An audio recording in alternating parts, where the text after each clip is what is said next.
bonsoir à tous, bienvenue. Après les fêtes de fin d'année, les activités sont au rabais. Difficile de terminer le mois avec quelque chose en poche. Impossible même d'avoir 3 repas par jour pour certains. La galère du mois de janvier, un reportage signé Georgette Ido Fofana qui vous sera proposé tout à l'heure dans la grande édition.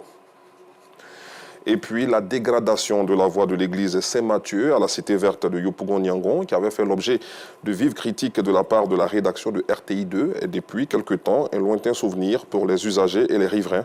Elle a été entièrement refaite. Son butemage amène les automobilistes à rouler à vive allure, mettant en danger la vie des pensionnaires des écoles aux abords de cette route rénovée. Le constat de nos reporters Théodore Zouzou et Kader Bachil vous sera proposé à 19h30. Parlons autonomisation de la femme à présent. Des femmes ont été récemment instruites sur l'utilisation d'Internet pour rendre leurs activités commerciales plus rentables. Une initiative de Nadine Zoro, responsable de la structure DigiFemme. Lieu choisi pour cette formation, la commune de Trècheville. Reportage Maïssa Kogaï. Rendre le commerce plus rentable grâce au digital, promouvoir les marchandises à travers l'utilisation de l'Internet, ce sont entre autres les objectifs de cette formation à l'intention des femmes de la commune de Trècheville. Pour Nadine Zoro, responsable de DigiFemme, une structure visant à former et autonomiser les femmes en les dotant de compétences numériques, la digitalisation est un outil qui aide les femmes à mieux exercer leurs activités génératrices de revenus et à les rendre plus autonomes.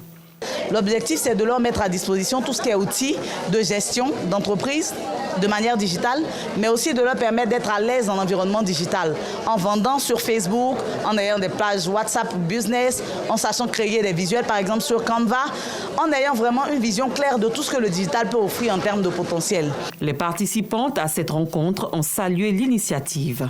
Avant, je vendais à une seule personne dans une école. Mais aujourd'hui, avec ce que j'ai appris, je pense que je pourrais étendre mon expérience. Je pourrais vendre dans les supermarchés et puis vendre dans les cérémonies. Cette formation nous a permis d'acquérir de nouvelles compétences qui sera vraiment bénéfique pour notre vie professionnelle et en tant qu'entrepreneur. Donc c'était vraiment une magnifique expérience. Cette formation visant à valoriser le digital, notamment dans les activités génératrices de revenus, s'étendra à toutes les communes du pays. À l'international, des djihadistes ont tué hier au moins 40 agriculteurs dans le nord-est du Nigeria, épicentre de l'insurrection djihadiste de Boko Haram et de l'État islamique en Afrique de l'Ouest, a indiqué ce lundi un bilan officiel qui pourrait être sous-évalué selon des sources locales. La tuerie a été perpétrée dans l'État de Borno. Hors du continent au Liban, le nouveau président Joseph Aoun a nommé ce lundi Nawaf Salam comme Premier ministre.